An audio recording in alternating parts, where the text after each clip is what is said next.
A prominent critic of the Kremlin says Russia is trying to block his investigation into the murder of a former employee by abusing an Interpol system of warrants that caused him to be briefly detained in Spain on Wednesday. Vladimir Putin and the Russian government are absolutely infuriated that we are bringing them to justice for the murder of Sergei Magnitsky, US-born and London-based investor William Browder told the Associated Press. The financier has advocated for U.S. sanctions targeting Russian officials over human rights abuses. He was the driving force behind the Magnitsky Act, named after Browder's former employee, who died in jail after accusing officials in the country of involvement in a tax fraud scheme.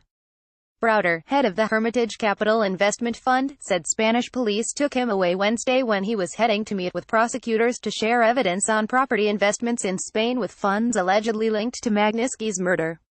The Spanish police said Browder had remained in police custody for the minimum necessary time, until the Spanish branch of Interpol verified that the arrest warrant issued by the Russian authorities for tax evasion was invalid, according to a Spanish-language statement. However, in an email, Interpol said it has never issued a red notice for Browder. Red notice alerts are sent to Interpol member countries to locate and arrest specific people based on a national warrant. As early as July 2013, the International Police Organization said it erased from its database Russian requests to locate and arrest Browder due to its predominantly political character. In December, a Moscow court sentenced Browder to 9 years in prison in absentia on charges of tax evasion and funneling money overseas. The financier and Ivan Cherkasov, an associate who was sentenced to 8 years behind bars, were also ordered to pay 4 billion rubles ($69 million) to the Russian government in damages. The same court convicted Browder of tax evasion in another trial in absentia in 2013. Browder has dismissed the accusations.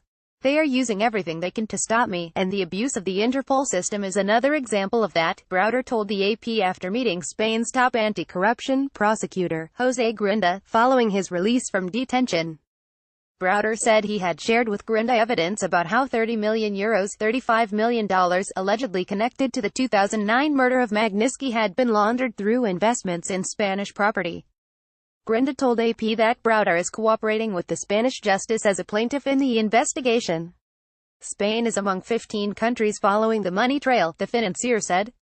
"We are hoping that eventually prosecutors here seize property, seize accounts and prosecute individuals so that nobody benefits from the murder of Sergei Magnitsky," Browder said.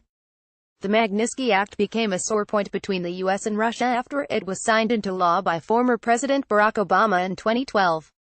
Shortly afterward, President Vladimir Putin signed a law banning American citizens from adopting Russian children, in a move widely viewed as retaliation. Browder himself had reported his detention in Madrid in a series of tweets.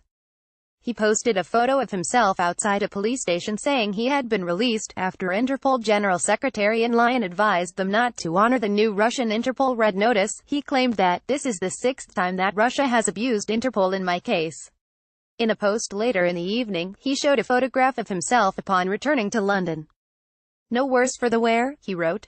Getting ready for more Magnitsky sanctions advocacy next week. Fair Trials, a global criminal justice watchdog, said the confusion over Browder's arrest highlighted the serious problems with Interpol's system of global wanted person alerts. Interpol should scrutinize alerts before it puts them out through its international networks, Fair Trials chief executive Jago Russell said in an email Wednesday. Spain should also exercise sense and discretion before arresting people. The result could have been very different if it weren't for Browder's high-profile. British Foreign Secretary Boris Johnson welcomed Browder's release, tweeting, "Just spoken to Bill Browder, very glad that he has now been released. Moscow should concentrate on bringing those responsible for the murder of." Browder led one of the biggest investment funds in Russia for 10 years before he left the country and was barred re-entry in 2006 on the grounds that he posed a threat to national security. AP reporters Renata Britoni and Sullivan in Madrid, Vladimir Isakonkov in Moscow and Elaine Ganley in Paris contributed to this report.